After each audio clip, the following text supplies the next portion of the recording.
Hi, it's Stan Reinford, and welcome to this week's market update for June 10th. Again, thank you for all the great conversations, great compliments. Thank you for the great feedback of using the 10-year Treasury here.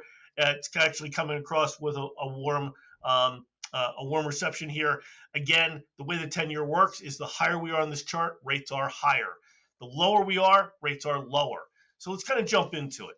A red candlestick means that rates either went up a little bit or went sideways. Green means that interest rates went down a little or went sideways. So we're kind of going sideways right now. Hard to believe with everything that's going on, but let's kind of jump into it. As you're probably aware, oil prices rose again this morning on the news that the ceasefire is completely over at the moment. In fact, yesterday we were under the impression that there was a deal to be done in the next 2 to 3 days. Well, that's all off now because yesterday, as you may have heard, the Iran shot down one of the U.S. Apache helicopters. Then the U.S. Retaliated. Today, Iran attacked 3 U.S. bases, one in Bahrain, Kuwait, and Jordan. And in response, the president basically says, yes, talks are over, but they have a price to pay. So we'll have to see what that price to pay is. But clearly, at this point, there is no deal in the works. And with regards to that, a lot of people are asking me, hey, what's going to happen with interest rates? It's kind of like breaking a limb. It happens in an instant, and it takes a while to heal. This is going to take a while probably to get through, but even after they actually have a deal, it's going to be rocky roads, and there's probably not going to come down right away. But I have some more to add to that very shortly. So the Consumer Price Index, CPI, was released and showed that headline inflation rose 0.05%, which is in line with estimates, but it's still an increase. The three culprits are oil, imagine that, home away from home, and also airfare. And in that, we have the FIFA World Cup series coming up. Well, guess what? A lot of people are going to be attending this. A lot of people are going to be using home away from home things like hotels, Airbnbs, and they're probably going to be paying premium prices for this kind of stuff, along with airfares going up because of oil and things like that. So that's going to put a little bit of an expense with regards to future CPI coming out and future inflation also. So the next Fed meeting is June 16th and 17th, which marks the first Fed meeting that Kevin Warsh will oversee. He's definitely going to have a big decision to make. A lot of Fed presidents out there and the Fed people are pushing for a rate hike. Well, if they increase rates, is that going to open the Strait of Hormuz? Is that going to change housing away from home? Is it going to change airfares anytime soon? Probably not. It could cause some other issues out there. But again, Kevin Warsh has a tough decision to make, rather him than me. Let's talk about jobs. So the Bureau of Labor Statistics, BLS, released its May report showing that the economy added 172,000 jobs, which is double what they were expecting. They were expecting 85,000. They also revised higher for March and April, around 93,000.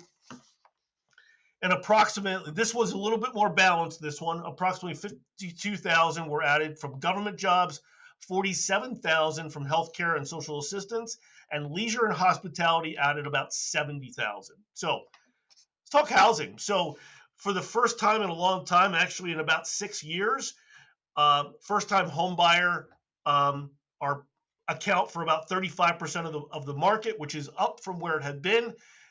Cash purchases are down slightly, and again, those are national averages. Remember, national news is not always local news. Let's talk interest rates. So interest rates right now are in the mid to upper sixes. It's where they are. There's companies out there that are advertising much lower. Be careful. We've had a couple of clients that fell into that, and then those lenders did the step up effect and everything along the way.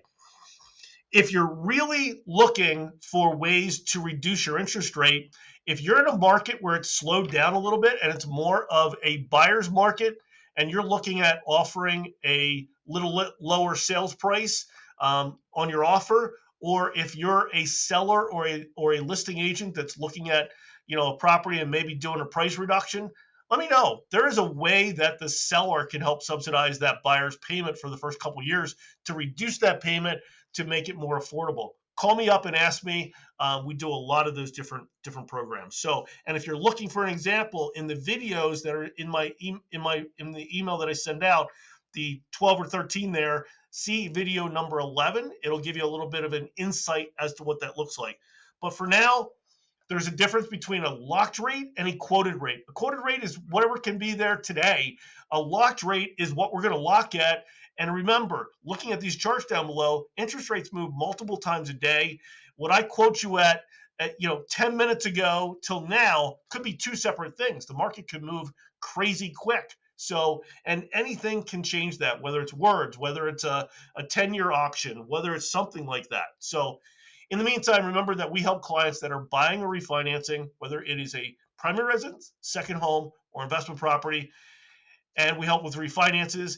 There's a lot of equity out there. In fact, there's more equity in homes today than there ever has been. So if you're in a situation where you're looking at buying another property or looking at consolidating, give me a call. I would love to review your scenario with you and point you in the right direction.